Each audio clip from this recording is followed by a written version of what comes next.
again Genet's concept of unreliable narrator. Unreliable narrator, his function is to reveal an interesting gap between appearance and reality and to show how human beings distort or conceal the latter. Several instances of unreliable narrator especially in contemporary cinema. So, narrative is a kind of a confession, but is riddled with devious self justification and special pleading, unreliable narrator. Now, this is a very good example of unreliable narrator. Again we go back to Kevin Spacey's character in The Usual Suspects. Now, the entire story is told to us in flashback by Kevin Spacey. At the end of the movie, when he walks off scot free, we realize that indeed he was the killer, okay? And we all get trapped by him because of so many things. Again, semiotics at work. He is a cripple, what could he do? Okay, that is the idea. And then when he walks away and walks straight, we realize that we have been taken in. Okay, so, and can you think of more examples? Fight Club is a very good example. Fight Club. Is he an unreliable narrator, or I felt it is a very strong example of homodiegetic narration. He cannot be, he betrays his organization, that is another thing. He is not fooling the audience. The unreliable narrator fools the audience and sets up a certain kind of puzzles which the audience or the readers are not able to decipher. Perhaps Memento could be a good example of unreliable narrator. Yes? Sixth Sense. Sixth Sense, excellent example, puzzle cinema and unreliable narrator. Okay. All right. Genet also talks about the concept of focalization and perspective. Whose point of view, through whose perspective do we watch a movie? We have already seen characterization, we have already seen his concepts of time, okay, order, frequency, duration. Now, order of a narrative. Of course, the prime example is Pulp Fiction, but Memento is also another interesting take on how filmmakers play around with the concept of order. Okay. Anyone here who hasn't seen Memento? If you haven't yet, please, I know Christopher Nolan is a pattern here in this institute, but do watch Memento all over again. Okay. Now, what does a character do? We have been talking about character, and American theoretician and novelist Henry James has written any number of articles and essays on how important character is. In fact, according to Henry James, character is much more important than the story, because plot is character, that is what he says, and character is plot. So, how do we build up a character? How does a director build up a character? And this is what Francois Josse has to say about building up of a character. To distinguish between the relationship between how the camera shows the hero or the heroine and how the hero or the heroine is supposed to be seen. This is a build up that you give, any director gives to a hero or a heroine, to a character, how he is supposed to be seen. When it sees things from the position of the character, this is his internal ocularization. So, concept of ocularization and focalization, they are very important in understanding narratives. When the opposite occurs, whereby it sees things from the position of some other person, it becomes external ocularization. Now, here we are asked to see things from the hero's point of view. I am very sure you know what Die Hard is all about, okay, and the still says it all. Okay. We are supposed to, and what are we supposed to understand by this picture? Yeah, the camera is telling us to look at the hero from a certain perspective. What perspective is it?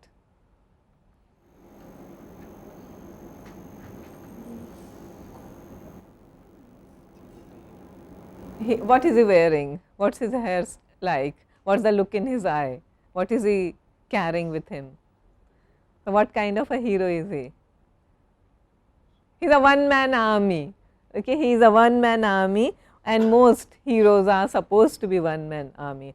Otherwise, we have another plot like Seven, where the villain is totally or completely in charge.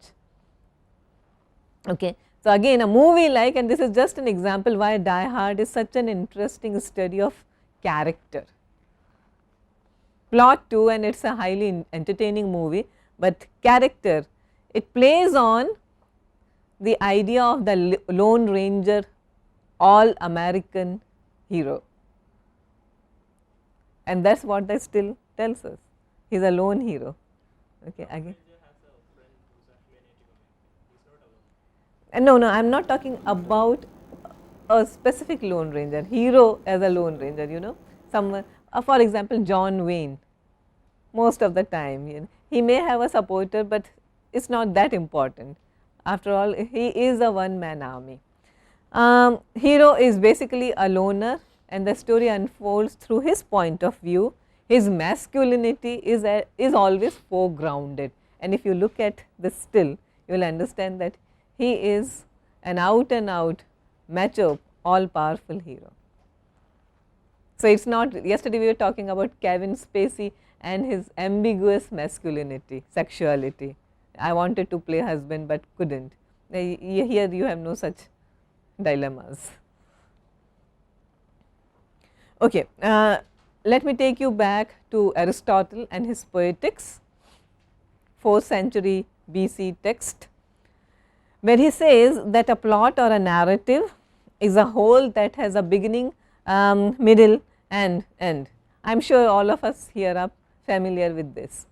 Plot should have a beginning, middle and an end, right? And that is how all stories are constructed. Viktor Shklovsky, in Art as Technique, a 1917 work,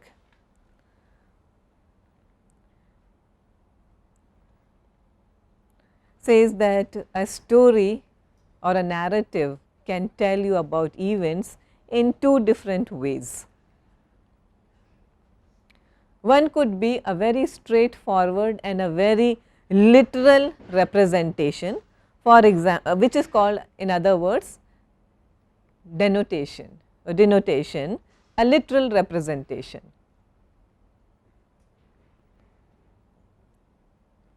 To connotate, as we have already seen, is the symbolism attached to that, the symbolic representation of the same object. In a narrative, according to Shklovsky, is the connotative code or element which is more important, because it gives a poetic color and it lends an imagination, a creative quality to the narrative. We are more interested in the symbolic representation of.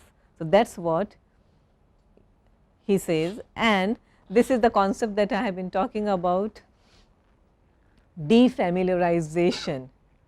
The idea is where the ordinary is made extraordinary, not always by magical realism, a very popular literary technique, especially by the Latin American writers.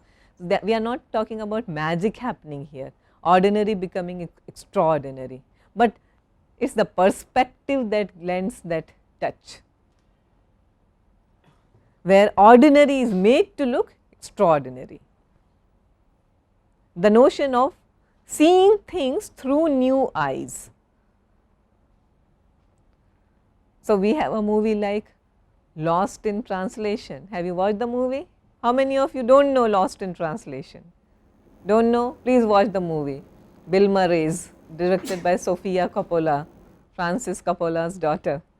So, Lost in Translation, Bill Murray and Scarlett Johansson, okay, where an American comes to which country? Japan, and looks at the new country through an entirely new perspective. Roman Holiday, again the same story. How does the ordinary become extraordinary in Roman Holiday? Audrey Hepburn, Gregory Peck. Tara, do you know the movie? Shweta, do you know the movie? How does ordinary become extraordinary? She is a princess who has been living in this ivory tower, that kind of a very protected life, always surrounded by bodyguards and her courtiers. One day she just decides to give herself a holiday and takes off. She is all by herself, and here she meets Gregory Peck, an American journalist living in Rome. She thinks that he is not aware of her identity, so she can play the normal girl. He knows who she really is, but he goes along with her plans, however naive they seem. So, she looks at, so taking a scooter ride with the hero is an extraordinary event. Going to the barber and getting herself a new haircut is an extraordinary event, which for any other person would not be. So, watch Roman Holiday. William Wyler is an important director for all of us. William Wyler's Roman Holiday. And the comedy in Marilyn Monroe and Laurence Olivier's The Prince and the Showgirl arises from the fact that she is a showgirl, okay, a very beautiful, but a very commonplace girl. You know, Marilyn would excel in playing such roles, and how she behaves when she comes in contact with someone of royal descent, as played by Laurence Olivier. So, everything becomes funny there, because she looks at the ways of the court, the royalty, through her perspective. So, that lends a touch of magic, something extraordinary happening there. Now, yeah, we come to Vladimir Propp and his morphology of the folk tale, 1928 texts. And this is something again which you should be interested in.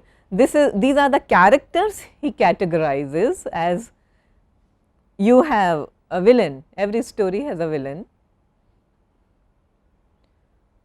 You have a helper. Helper could be any helper, you know, villains or heroines or the heroes, we are not interested, but there is always a helper, someone to assist. Lone Ranger has an assistant.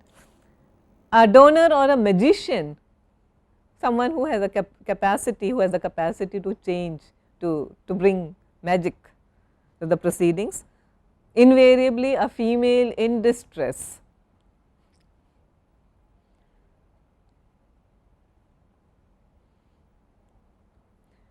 A messenger or a dispatcher. You have a hero who is the real hero, and you also have occasionally you can also have a false hero, someone who everyone thinks could be a hero, but finally it turns out that he really was not. Batman, the Dark Knight. Okay, so who is the hero and who is the false hero? Harvey Dent. Harvey Dent is the false hero. Yes. And that point is made extremely clear by the end of the Dark Knight and the beginning of the Dark Knight Rises. This is another the key, the most seminal work on this is almost like a Bible of all screenwriters. Joseph Campbell's The Hero with 1,000 Faces, 1949. Again he draws on a lot from mythology and literature. And Campbell's book is divided into 3 key parts, which you can apply to some of the films you watch, and we try to do that all the time, every movie, and we try to do this. The other day we were watching, some of my scholars, a movie called Inception, yeah, and we thought how does this fit in with the concept of Campbell's The Hero with 1,000 Faces. So, 3 parts: departure, hero departs from his comfort zone, okay. His initiation into the rituals, whatever those rituals might be, and his return, or perhaps he never returns, he is caught somewhere, but the end. Inception is not very clear about that. George Lucas in Star Wars takes Joseph Campbell's book as a template, and if you look at Star Wars, it has all the elements, it has all these elements which you know, you talk about, or like the way Propp describes hero, donor, dispatcher, magician, false hero, villain, helper, damsel in distress. The Batman series is also about hero's departure, especially Batman Begins. Departure, initiation, and his return. The Lord of the Rings, of course, is a classic example, and the Matrix. I would like to draw your attention to this movie and watch this and tell me how it subscribe to the idea of hero's departure, initiation, and return. So, we were talking about Vladimir Propp and morphology of folk tales. Do you think it satisfies, the movie satisfies some of the, or all rather, all of the characteristics? Mention some. See, this is the way you apply theories to cinema. So, when you watch Lord of the Rings in future, please think of Vladimir Propp, please do not forget him, please think of Joseph Campbell, okay, because you are doing this course, otherwise I would not make such demands on you. So, tell me, who do you find by way of characterization? Come on, give me answers. I think it's Aragorn's character that deals with his departure, initiation, and the return. No, you're talking about Vladimir Propp, right? Yes. Departure, initiation, return. Yes, okay. There is one element, but that is also in Frodo. That is also in Frodo. Okay. Whose journey is it? Frodo's journey. Yes, Lord of the Rings is an out and out Frodo's journey. Okay. Then what happens to Aragorn? He is a very important, very charismatic character. I mean, it's Viggo Mortensen. It doesn't get better than that. Okay. So, we cannot just say, dismiss him off. You cannot say that Viggo Mortensen is not important, but he is a helper here. Okay. It's a very important character, an important, heroic, mature character. He is a helper here. Do you have a magician? You have, yes. Do you have a villain? We have, yeah.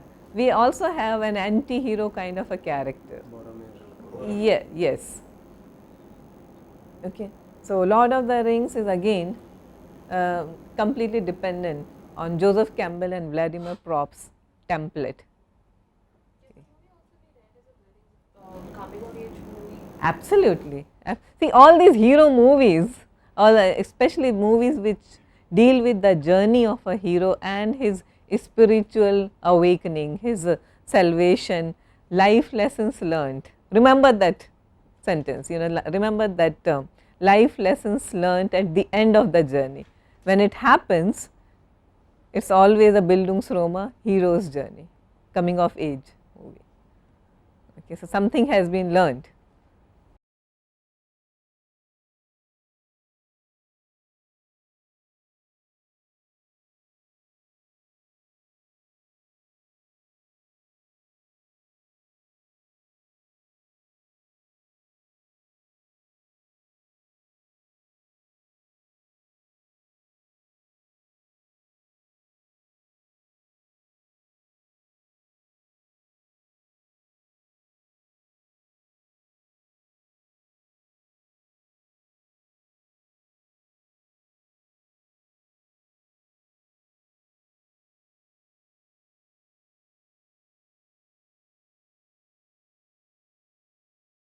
So, thank you very much. We will continue tomorrow.